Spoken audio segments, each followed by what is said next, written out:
नमस्कार, आपका स्वागत है। मैं हूं अखिलेश शर्मा। शुरुआत करें दिल्ली से, जहां पर अलीपुर इलाके में एक भीषण आग लगी है, जहां पर 11 लोगों की मौत हो गई। 4 लोग इसमें झुलस गए हैं। अलीपुर के मुख्य बाजार के पास एक फैक्ट्री में यह आग लगी थी। इसके बाद आग ने आसपास की कई दुकानों को भी चपेट में ले लिया। हादसे में मारे गए सभी लोग इस फैक्ट्री में काम कर रहे थे। दिल्ली के मुख्यमंत्री अरविंद केजरीवाल ने भी घटनास्थल का दौरा किया। दिल्ली सरकार की ओर से मृतकों के परिजनों को 10-10 लाख रुपए और घायलों को 2-2 लाख रुपए की मदद देने का ऐलान किया गया है, जबकि मामूली रूप से घायलों को 20-20 हजार रुपए दिए जाएंगे।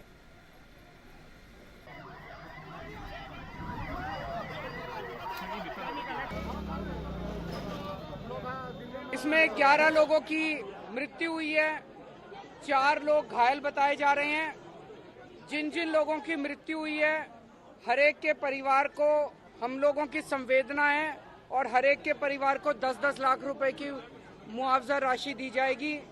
किसी की भी मौत की कीमत नहीं लगाई जा सकती, लेकिन अपनी तरफ से हम जो मदद कर सकते हैं हम करेंगे। जो घायल हुए हैं, माइनर इंजरी 2 की माइनर इंजरी थी, उनको 20-20 हजार रुपए, और जो 2 की मेजर इंजरी थी उनको 2-2 लाख रुपए दिए जाएंगे। इसके अलावा जो मकान और घर जल गए हैं, उनकी सरकार की पॉलिसी है, उसका सारा आकलन कराएंगे। मैंने अभी डीएम को बोल दिया, और जो नुकसान हुआ है वो सरकार की पॉलिसी के हिसाब से उनका भी नुकसान की भरपाई की जाएगी। और हमारे सहयोगी परिमल कुमार ने इस इलाके का जायजा लिया। आइए देखते हैं उनकी रिपोर्ट। इस वक्त हम नरेला के पास अलीपुर में है, जहां पे जो पेंट का गोडाउन है या केमिकल का गोडाउन है, उसमें आग लगने के बाद 11 लोगों की मौत हो गई है, 4 लोग घायल हैं। और आप यहाँ पे देखिए कि यही वो गोडाउन है जिससे आग की शुरुआत हुई कल शाम में, और उसके बाद की स्थिति जो इलाके में है वो देखिए आप। एक एक करके जो सामने में जो दुकानें हैं, उन सब में वो सब आग की चपेट में आ गए। और उसके बाद यहाँ पर 11 लोगों की मौत हुई है। यहाँ पे आप देखिए कि दूर में वो लोग हैं जो आसपास के लोग हैं, और यहाँ पर आपको दूर से नजर आ रहे होंगे। लेकिन ये पूरी गली अगर आपको दिखाएं तो वो भी आपको दिखाते हैं कि यहाँ पर फिलहाल पुलिस का बंदोबस्त है। और ये देखिए इस तरीके से ये तमाम जो दुकानें हैं वो उस आग की जद में आने के बाद इस तरीके का मंजर आपको सामने में नजर आ रहा होगा कि किस तरीके से ये भीषण आग रही होगी, जो एक गोडाउन से शुरू होकर और अगल बगल के जो दुकानें हैं उस तक पहुंच गई। 11 लोगों की जो मौत हुई है उनको बाबू जगजीवन राम अस्पताल ले जाया गया, जहां पे पोस्टमार्टम होगा। और इसके बाद 4 लोग जो घायल हैं वो फिलहाल राजा हरिश्चंद्र हॉस्पिटल में है। यहाँ पे लोग हैं, उनसे बात करने की कोशिश करते हैं। आप लोग यहाँ पे रहते हैं? हाँ जी। और ये सब दुकानें थी? नहीं, ये तो फैक्ट्री साइड में दुकानें, तो शॉप हमारी ही थी, बस हमारी थी। ये ताऊ जी के में थी, इनकी भी सभी दुकानें जल गई है। तो आप लोग उस वक्त निकल गए थे शाम में जब आग लगी? उसके बाद तुरंत यहाँ तक आ ली थी भैया। हमारे बच्चे तो ऊपर से कूद कर गए हैं दूसरे के मकान से, क्योंकि यहाँ से पूरे में आग फैल चुकी थी। इस मोड़ के परली तरफ ने भी जाली थी। कब बुझे आग? कब बुझी आग का तो पता नहीं भैया, हम तो अपनी जान बचाकर फार्म की तरफ से। हमें नहीं पता कितने टाइम बुझी है कितने टाइम नहीं बुझी है। हम तो 11 बजे आए हैं रात को, वो भी मका बट घुसने देंगे। देख तो ले कितना नाश होया है। अब आप देखिए कि ये पूरी गली जो है अलीपुर में, अब ये देखिए किस तरीके से आग की लपटों के बाद ये 8 दुकानें और एक जो फैक्ट्री। क्या 200 लीटर का ड्रम मेरी छत पे पड़ा है, अभी 3री मंजिल पे जाकर देखो आप। किस चीज का है वो केमिकल का। वही लोग रखे हुए थे तो वो उछल कर गया है ना ऐसे, वहां से निकल के? हाँ जी, अभी पड़ा नहीं गया है। तो आप सोचिए कि वहां से ड्रम उछल उछल के ये कह रहे हैं कि इनके घर तक भी गया था। और आप ये देखिए ये स्थिति है इस गली की। और सबसे दुखद कि इसमें 11 लोगों की मौत हुई है, 4 लोग घायल हुए हैं। पुलिस अपनी तरफ से तफ्तीश कर रही है, मामले की तह तक जाने की कोशिश भी होगी। लेकिन फिलहाल जो तमाम जो मृतक हैं वो उसी फैक्ट्री के हैं, उसी गोडाउन के हैं जहां पे पेंट और केमिकल रखे गए थे। दिल्ली के अलीपुर से Parimal Kumar, NDTV India. Delhi BJP के अध्यक्ष वीरेंद्र सचदेवा हमारे साथ हैं। सचदेवा जी, समझना चाह रहे हैं कि यहाँ पर आप लोग किस तरीके से सहायता कर रहे हैं? देखिए अभी तो हम पहुंचे हैं, जो जानकारी मिल रही है दुखद है। और इस तरह की अवैध फैक्ट्री अगर अनैतिक रूप से चल रही है और आसपास के घरों का बहुत नुकसान हुआ है, इसका आकलन करना पड़ेगा और दिल्ली सरकार को इसकी जिम्मेदारी लेनी पड़ेगी। और आप लोग की तरफ से क्या सहायता दी जा रही है? अभी हमने कहा कि जो घायल हैं इमीडिएट उनको दवाई वगैरह के लिए हम 25-25 हजार रुपए दे रहे हैं। और जो परिवार के जो लोग चले गए हैं उनके कुछ संस्कार ऐसे होंगे जो इमीडिएट करने की जरूरत होगी, उसके लिए 50-50 हज़ार रुपए अभी दे रहे हैं। ये अंतरिम रिलीफ है, आगे भी मदद करेंगे। ठीक है, बहुत बहुत शुक्रिया। नई दिल्ली से परिमल कुमार, NDTV इंडिया। इस हादसे में जिन परिवारों ने अपनों को खोया है वो उनका शव लेने के लिए अस्पताल में सुबह से इंतजार कर रहे हैं। धीरे धीरे उनका गुस्सा भी बढ़ रहा है। इस वक्त हम बाबू जगजीवन राम अस्पताल में हैं। यहाँ पे वो परिवार है जिनके अपने इस आग वाली घटना में, अलीपुर की घटना में वो चले गए और लोगों से बात करने की कोशिश करते हैं। अभी सुबह से आपके कौन थे? मेरे फादर थे। उसी फैक्ट्री में थे? उसी फैक्ट्री में थे। अब ये नहीं पता वो इस हॉस्पिटल में है या फिर दूसरे हॉस्पिटल में है, उनका कुछ पता चले। ये दिखा भी नहीं रहे हैं। बहुत देर से हम 6 बजे से यहाँ खड़े हैं, कुछ तो बताएं। पुलिस वालों से बात कर रहे हैं तो वो इतनी बदतमीजी से बात कर रहे हैं जैसे वही आईओ इतनी बदतमीजी से बात कर रहे हैं जैसे वही यहाँ के SHO हैं, सब कुछ है। आपका नाम क्या है? मेरा नाम हर्ष ठाकुर है। आप फादर का नाम? फादर का नाम मिस्टर अनिल ठाकुर। कोई सुनवाई नहीं हो रही। कल से हम लोग सर परेशान है, रो रहे हैं। गरीब आदमी है सर, हम क्या करें? कोई सुनवाई नहीं कर रहे हैं। पुलिस वाले भी कह रहे हैं, कुछ नहीं सुन रहे हमारी। कृपया उनको यहाँ पे बुलाया जाए, तब उनको सबूत दिया जाएगा। उनके परिवार के परिजन, उनके बच्चे यहाँ पे खड़े हैं, इससे बड़ा सबूत उनको क्या चाहिए? हमें किसी भी तरह से कोई प्रशासन सपोर्ट नहीं मिल रही। हम चाहते हैं हमें सपोर्ट मिले। कुछ नहीं मिला जी, कुछ सपोर्ट नहीं मिला हमारे को अभी तक। सब हम लोग परेशान हैं। यहाँ पर कुछ भी नहीं मिल रहा है।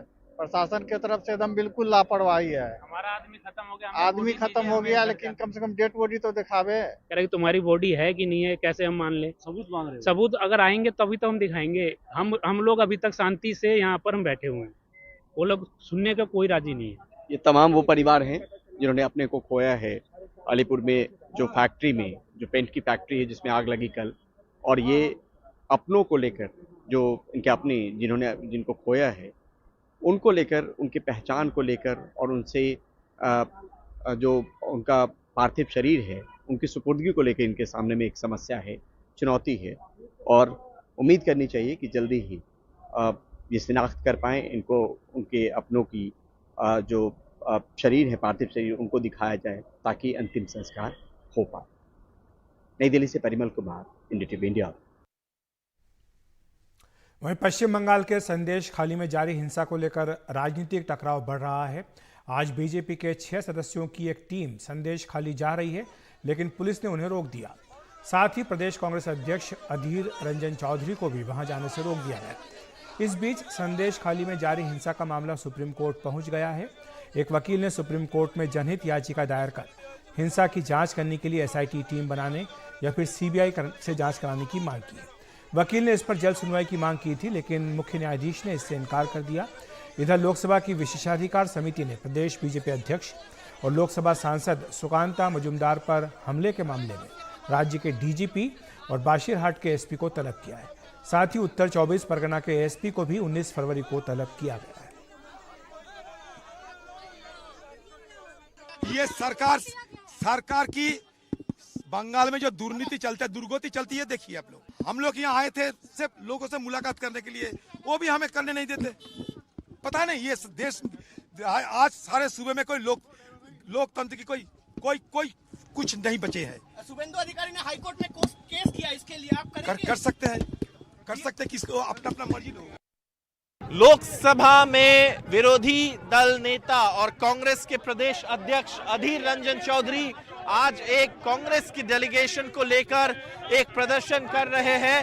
संदेश खाली जाने का उम्मीद है, लेकिन पुलिस उनको रोकने वाले हैं। लेकिन प्रदेश कांग्रेस अध्यक्ष और लोकसभा में विरोधी दल नेता अधीर रंजन चौधरी कांग्रेस की एक डेलीगेशन को लेकर संदेश खाली जाना चाहता है। संदेश खाली पिछले कुछ दिनों से खबर में है, क्योंकि जो गंभीर आरोप बीजेपी के द्वारा सामने लाया गया है उसको लेकर इस राज्य में राजनीतिक हलचल भी मचे हैं। और साथ साथ तृणमूल कांग्रेस कहते हैं कि अगर ऐसा कोई आरोप सामने आता है तो उसकी जांच होगी। वो कहते हैं कि बीजेपी यहाँ पे लोगों की भड़काने का काम कर रहे हैं, लेकिन पुलिस की टीम घर घर तक जा रहे हैं और ऐसा कोई जेन्युइन कंप्लेंट ढूंढने की कोशिश कर रहे हैं। लेकिन राजनीतिक माहौल इस बात को लेकर काफी गर्म हो चुके हैं। यहाँ पे आप देख सकते हैं कांग्रेस के जो नेतागण हैं, जो डेलीगेशन है, वो यहां संदेश खाली जाने की कोशिश कर रहे हैं और यहां पे अधीर रंजन चौधरी के नेतृत्व में ये कांग्रेस की डेलीगेशन संदेश खाली जाने की कोशिश करेंगे, लेकिन पुलिस का कहना है कि वहां पे 144 धारा लागू कर दिए गए हैं, इसीलिए किसी को संदेश खाली जाने नहीं दिया जाएगा। और इनको भी, जैसे आज सुबह बीजेपी का फैक्ट फाइंडिंग थिंग था जिसमें केंद्रीय मंत्री भी थे, उनको भी रोका गया था रामपुर में, और कांग्रेस के डेलीगेशन को भी यहीं पे रोक दिया जाएगा। कैमरा पर्सन अनिरुद्ध त्रिपाठी के साथ उत्तर 24 परगना जिला पश्चिम बंगाल, सौरभ गुप्ता, एनडीटीवी।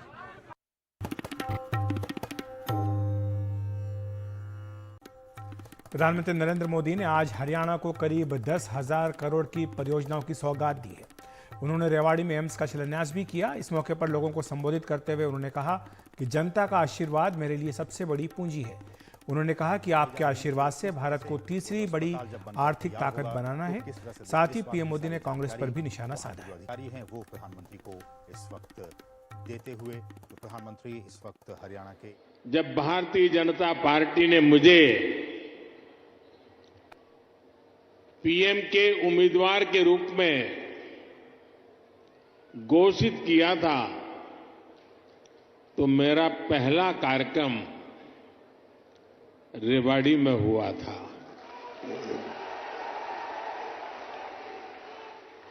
और उस समय रेवाड़ी ने 272 पार का आशीर्वाद दिया था, और आपका वो आशीर्वाद सिद्धि बन गया।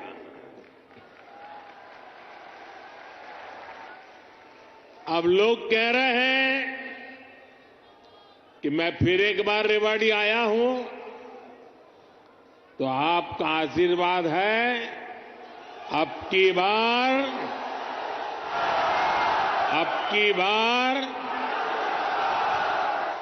बार एनडीए सरकार 400 पार। आज पूरा देश भव्य राम मंदिर में विराजे रामलला के दर्शन कर रहा है। और तो और कांग्रेस के लोग, जो लोग हमारे भगवान राम को काल्पनिक बताते थे, जो कभी नहीं चाहते थे कि अयोध्या में प्रभु राम का मंदिर बने, वो भी अब जय सिया राम बोलने लगे हैं। कांग्रेस ने दशकों तक जम्मू कश्मीर से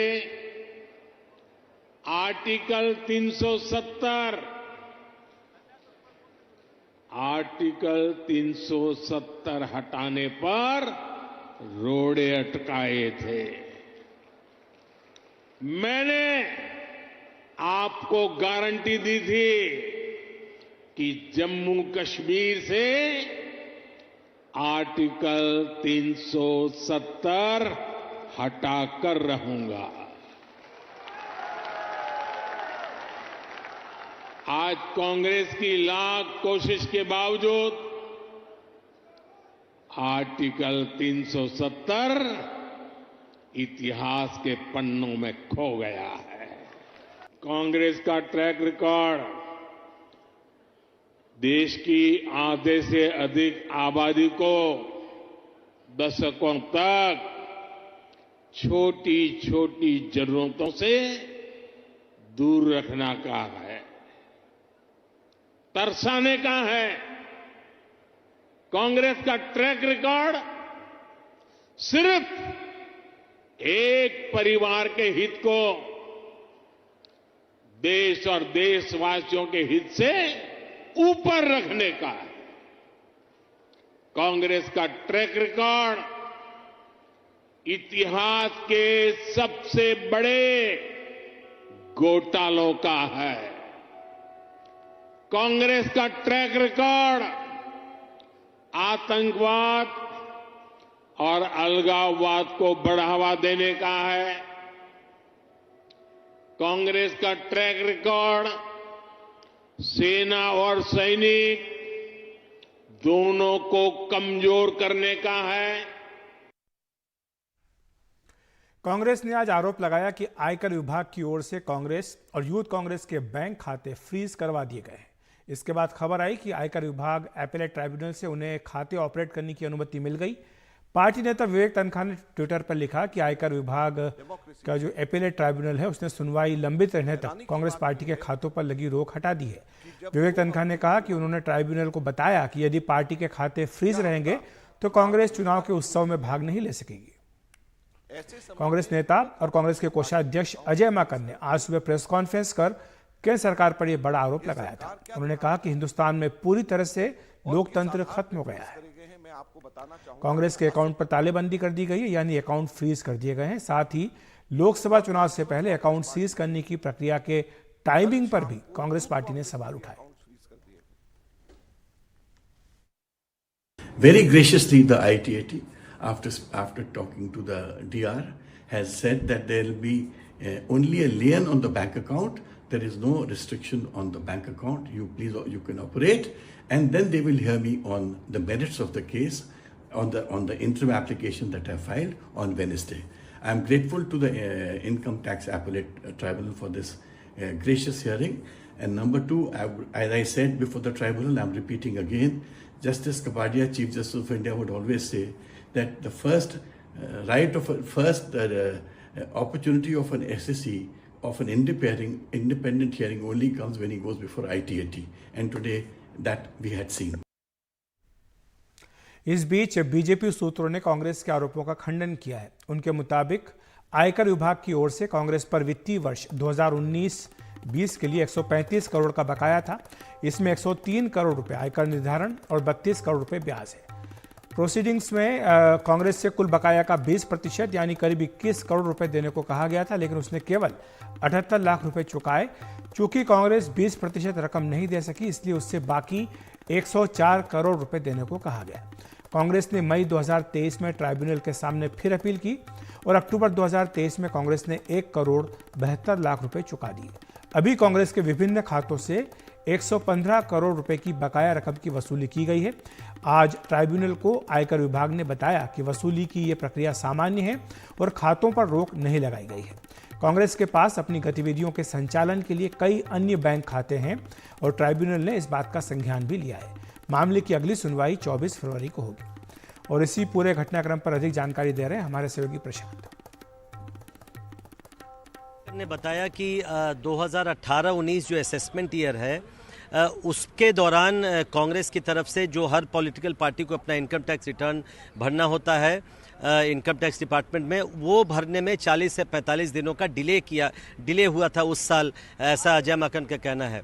और उनका ये दावा है कि उसी के आधार पर जो वो डिले किया गया था, उसी के आधार पर इनकम टैक्स डिपार्टमेंट ने इन चारों कांग्रेस और यूथ कांग्रेस के नाम से 210 करोड़ रुपए की रिकवरी, यानी एक तरह से हम कहें पेनाल्टी देने को कहा है। और उसी के चलते कांग्रेस और यूथ कांग्रेस के 4 खाते इनकम टैक्स डिपार्टमेंट ने फ्रीज कर दिए हैं और इसके लिए इनकम टैक्स डिपार्टमेंट की तरफ से बाकायदा बैंकों को सूचना भी दे दी गई है और बैंकों से कहा गया है कि कांग्रेस की तरफ से अगर कोई चेक आता है तो उसको ऑनर नहीं किया जाए, मतलब उससे पैसा नहीं निकाला जा सकता है। और दूसरी तरफ जो 210 करोड़ बनता है इनकम टैक्स डिपार्टमेंट का, वो इनकम टैक्स डिपार्टमेंट को इन खातों से दे दिया जाए।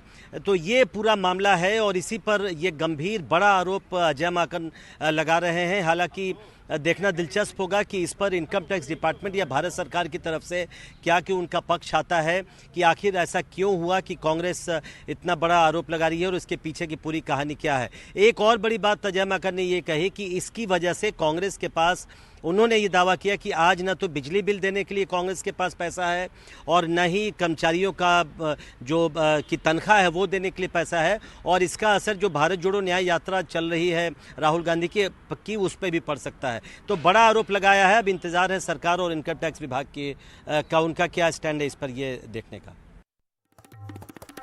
और बुजुर्ग और दिव्यांग, इन्हें सार्वजनिक जगहों पर क्या पर्याप्त सुविधाएं मिल पाती है? इस पर आज शाम 5 बजे यही प्रश्न है, इसका जवाब आप दे सकते हैं। इस नंबर पर फोन करें 7303388311।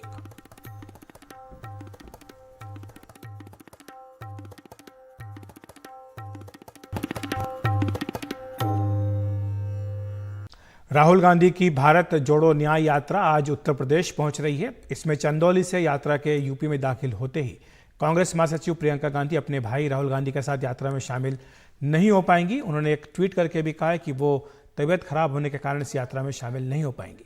राहुल गांधी जी की भारत जोड़ो यात्रा न्याय यात्रा जो कानपुर से झांसी होते मध्य प्रदेश प्रवेश करने वाली थी, उसमें थोड़ा परिवर्तन भी किया गया। अब ये यात्रा 21 को कानपुर में स्थगित हो जाएगी और 22 तथा 23 को ब्रेक लेगी। फिर 24 को मुरादाबाद से संभल, बुलंदशहर, अलीगढ़, हाथरस, आगरा होते हुए राजस्थान में प्रवेश करेगी। इससे पहले आज बिहार के रोहतास में राहुल गांधी की यात्रा थी। इस दौरान तेजस्वी यादव भी राहुल के साथ दिखाई दिए। दोनों एक ही जीप में सवार थे जिसे तेजस्वी यादव ड्राइव कर रहे थे। कंपनियां टेंडर ली हुई है, वो जगह जगह कैंप लगाकर अपना ऑफिस दफ्तर सब खड़ा किए हैं, वही कैंप पर। और संयुक्त किसान मोर्चा और 9 केंद्रीय मजदूर संगठनों ने आज ग्रामीण भारत बंद किया। ये बंद शाम 4 बजे तक के लिए था। संयुक्त किसान मोर्चा ने दोपहर 12 बजे से दिल्ली के जंतर मंतर पर विरोध प्रदर्शन भी किया। कृषि उपज पर न्यूनतम समर्थन मूल्य, न्यूनतम पेंशन, न्यूनतम मजदूरी की गारंटी समेत 21 सूत्री मांग को लेकर यह बंद बुलाया गया था। पंजाब में कई सड़क मार्ग और राष्ट्रीय राजमार्ग 4 घंटे के लिए बंद रहे। पंजाब और दिल्ली की सीमाओं पर प्रदर्शन कर रहे किसानों ने भी इसमें शामिल होकर चक्का जाम किया। और वहीं ग्रेटर नोएडा के खानपुर गांव में भारतीय किसान सभा के सदस्य धरने पर बैठे हैं। गांव के स्कूल और दुकानें बंद हैं। शंभू बॉर्डर पे बैठे हुए संयुक्त किसान मोर्चा के किसानों ने 16 फरवरी यानी आज के दिन को ग्रामीण भारत बंद का दिन चुना है और उसी ग्रामीण भारत बंद का असर देखने हम इस समय आ चुके हैं ग्रेटर नोएडा के खानपुर गांव में, जहां पर आप देख सकते हैं कि यहां पर स्कूल भी बंद हैं और चाहे अगर दुकानों की बात करें तो दुकानें भी बंद हैं। एक ग्रामीण क्षेत्रों में जो भारत बंद करने की बात थी उसका असर जो है यहाँ पर खासा दिख रहा है और यहाँ पर काफ़ी अच्छी संख्या में अखिल भारतीय किसान सभा के लोग भी बैठे हैं जो कि इस प्रोटेस्ट को सपोर्ट कर रहे हैं। तो आइए हम बात करेंगे। क्या नाम है आपका? मेरा नाम सुरेंद्र भाटी है। भाटी जी, ये बताइए आप लोग यहाँ पे किस चीज़ के लिए धरना दे रहे हैं? देखिए, हम लोग हमारे जो प्राधिकरण से समझौते हुए थे, हमारा 10% का प्लॉट और हमारी जो आबादियों में छोड़नी है वो प्राधिकरण ने अभी तक नहीं छोड़ी है और हमें मालिकाना हक नहीं मिल पाया। तो इसलिए हम जो प्राधिकरण के दफ्तर पे जो है धरना प्रदर्शन काफ़ी समय से दे रहे हैं और उसी के लिए आज हम दोबारा जो पैदल मार्च के लिए जा रहे हैं। उम्मीदें तो ये हैं कि सरकार को हमारी बात माननी चाहिए। हम सभी पूरे देश के किसान मजदूर परेशान हैं। मुद्दे अलग हो सकते हैं लेकिन हम सरकार के निर्णयों से, अथॉरिटी के निर्णयों से परेशान हैं। वो लोग अपनी ज़मीन की जो उपज है उसके लिए मांग रहे हैं मूल्य समर्थन और हम लोग जो हमारी ज़मीनें इन्होंने 2007 में अधिग्रहण कर ली थी उसके बदले में मिलने वाला हमारा 10% का आबादी प्लॉट, जो हमारे मकान इन्होंने अधिग्रहण कर लिए थे उनमें हमारे नाम नहीं चढ़े हैं, उनके लिए हम बैठे हैं और हम सरकार से उम्मीद करते हैं कि हमारी समस्याएँ जल्दी से जल्दी सुलझाने का काम करें। जैसा कि आप देख सकते हैं, चाहे नोएडा हो या फिर शंभू बॉर्डर, किसान जो हैं धरने पर बैठे हैं और संयुक्त किसान मोर्चा के ग्रामीण भारत बंद का समर्थन अच्छे तरीके से कर रहे हैं। एक जो भारत बंद है इसका असर भी खासा तौर पे इस गांव में दिख रहा है। नोएडा के खानपुर गांव से गौरव द्विवेदी, एनडीटीवी इंडिया।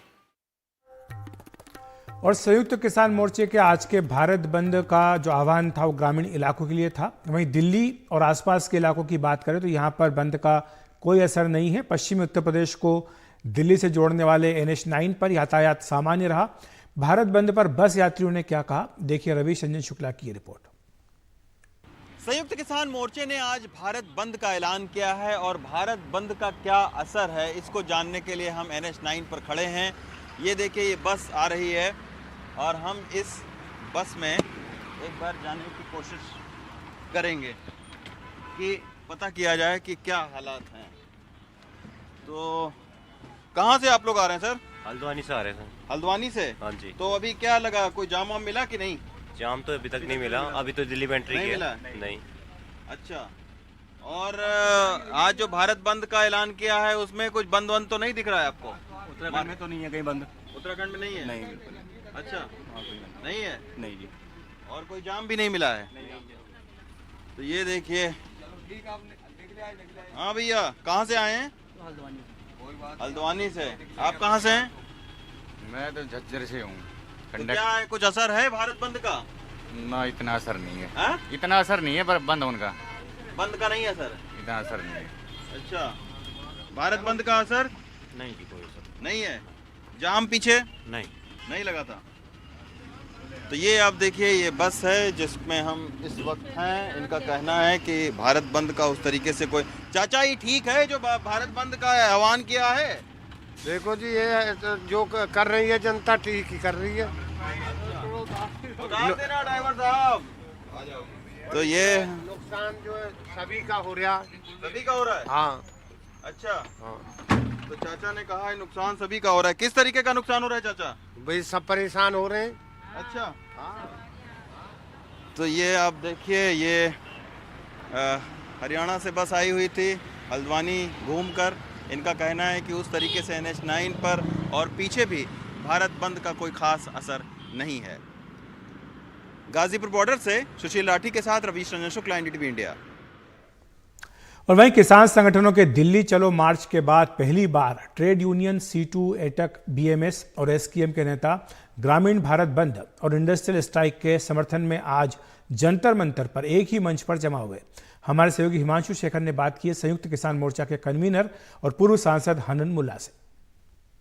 जंतर मंतर पर संयुक्त किसान मोर्चा और 9 सेंट्रल ट्रेड यूनियन के नेताओं और कार्यकर्ताओं का विरोध प्रदर्शन चल रहा है। और ये आज जो इंडस्ट्रियल स्ट्राइक है, जो ग्रामीण भारत बंद हुआ है, उसके समर्थन में ये विरोध प्रदर्शन यहाँ पर चल रहा है। और इसमें सेंट्रल ट्रेड यूनियन के साथ साथ संयुक्त किसान मोर्चा के जो कन्वीनर हैं हनन मुल्ला, वो भी इस विरोध प्रदर्शन में शामिल हैं। MSP को लेकर काफ़ी दौर की बातचीत हुई है, 3 दौर की बातचीत हो चुकी है। MSP पर नया कानून को लेकर जो मांग है, उसके पीछे क्या थिंकिंग है, क्या आप अचीव करना? पिछले 20 साल से हम किसान आंदोलन कर रहे हैं, क्योंकि किसान का फसल का दाम नहीं मिलता। जो खर्चा होता है उसका 1/3 लॉस हो जाता है। और CACP जो दाम देता है वो पूरा चीटिंग है, 20% less than cost of production. So we demanded, and Swaminathan Commission was formed, and Swaminathan ji recommended the real price should be C2 plus 50%. नया जो सही दाम होगा, खर्चा और उसके आधा, खर्चा का 1.5 गुना सही दाम होना चाहिए सब फसल का। यानी एक फसल उगाने पर जितना खर्च किसान का होता है उससे 50% ज्यादा, और तब उसका नुकसान नहीं होगा। अगले साल का भी लोन भी लेना नहीं पड़ेगा, वो चलेगा। तो ये स्वामीनाथन का रिकमेंडेशन सरकार बोला था, मोदी 300 पब्लिक मीटिंग में वादा किया था, हम प्रधानमंत्री हों तो आके पहले लागू करूंगा। मगर प्रधानमंत्री होने के बाद 3 महीने के अंदर सुप्रीम कोर्ट में जाके हलफनामा दे दिया, ये संभव नहीं है। तो क्यों बोला था तुम? मगर फिर भी तब से हम लड़ाई लड़ रहे हैं। ये हमारा मांग है, रोज 35 किसान खुदकुशी कर, रोज 5 लाख से ज्यादा। तो आज इसी का कारण, नुकसान के कारण, तो इसलिए हम मांग किया था कि भाई इसको लागू करो। तो इसलिए आंदोलन पिछले बार उसके साथ एक नया हमला आ गया था, 3 काला कानून, उसके खिलाफ उसको एक MSP, तीनों मिलके हम आंदोलन शुरू किया था। तो आखिरी आंदोलन में 385 दिन घेराव के बाद सरकार 3 काला कानून मान लिया था, विड्रॉ किया, मगर बाकी मांग अभी भी पूरा नहीं हुआ जी। और इसके बाद 18 जुलाई 2022 को एक हाई लेवल कमेटी का गठन किया गया था MSP पर, लेकिन 18 महीने हो चुके हैं और समिति में सदस्यों के बीच आम राय न होने की वजह से समिति अपनी रिपोर्ट सरकार को नहीं सौंप पाई है। जंतर मंतर से प्रेम सिंह के साथ हिमांशु शेखर, NDTV इंडिया।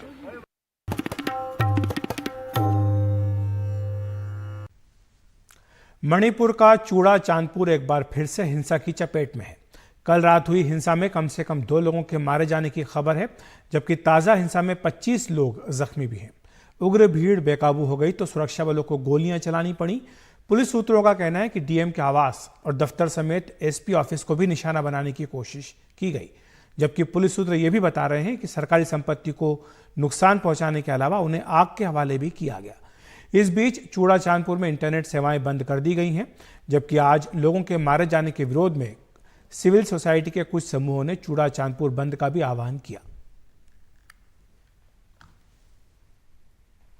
मणिपुर के चूड़ाचांदपुर जिले में कल रात को फिर से हिंसा हुई, जब कल शाम से जो लोग बाहर निकल के आए, उन्होंने पहले जो एसपी के ज़िले के एसपी के ऑफिस को घिराव किया था और इसके बाद वहाँ पे सबसे पहले जो प्रदर्शनकारी हैं, जो मॉब वहाँ पे थी, जो भीड़ वहाँ पे इकट्ठा हुई थी, उनके बीच और सुरक्षा कर्मियों के बीच झड़प हुई और पुलिस के सूत्रों के मुताबिक पुलिस को पहले टीयर गैस शेलिंग करनी पड़ी और इसके बाद वहाँ पे और भी सख्त कार्रवाई करनी पड़ी, गोली चलाने की भी वहाँ पे खबर है। जबकि पुलिस ये कह रही है कि रबर बुलेट इस्तेमाल किया गया है और इसमें बहुत लोग घायल हो गए और अब तक 2 लोगों की मौत की खबर की पुष्टि हुई है और बहुत लोग 20 से भी ज़्यादा लोग जख्मी हैं, अस्पताल में हैं और इसके चलते अब चूड़ाचांदपुर ज़िले में जो मोबाइल इंटरनेट को 5 दिन के लिए रद्द कर दिया गया है, वहाँ पे सुरक्षा और भी बढ़ा दी गई है और वहाँ पे आगजनी की घटनाएँ भी हुई हैं, जो गवर्नमेंट व्हीकल्स में वहाँ पे हुआ है और गवर्नमेंट प्रॉपर्टी, गवर्नमेंट बिल्डिंग्स में, और वहाँ पे जो स्थिति इस समय वहाँ पे स्थिति कंट्रोल में है, ऐसा पुलिस का दावा है, मगर अभी भी वहाँ पे टेंशन ज़रूर है। और इसके साथ साथ जो कुकीज़ो समुदाय के जो सिविल सोसाइटी ग्रुप्स हैं, उन्होंने आज एक शटडाउन का भी ऐलान किया है, क्योंकि जिस वहाँ पे सिविलियंस मारे गए हैं और इस तरह से फिर से चूड़ाचांदपुर, जहाँ से कि पिछले साल मई के 3 तारीख से जो जाति हिंसा मणिपुर में हुई थी, उसकी शुरुआत हुई थी, वहाँ पे फिर से एक नया जो वायलेंस का एक दौर कल रात चला, पूरे रात वहाँ पे चला। आज सुबह से वहाँ पे थोड़ी स्थिति पे काबू है, ऐसी खबर पुलिस के सूत्रों के मुताबिक आ रही है, मगर जो सिविल सोसाइटी ग्रुप्स हैं वो ये कह रहे हैं कि उनका जो प्रोटेस्ट है वो उसको और भी इंटेंसिफाई करेंगे। तो सवाल इंडिया का में इतना ही, लेकिन आप कहीं मत जाइए, क्योंकि थोड़ी देर में ठीक 5 बजे आप देख सकते हैं दिव्यांगों और बुजुर्गों से बेरुखी क्यों, सार्वजनिक जगहों पर इन्हें सुविधाएं क्या वाकई मिलती हैं या नहीं मिलती हैं। आप अपनी राय भी इस नंबर पर फोन करके बता सकते हैं।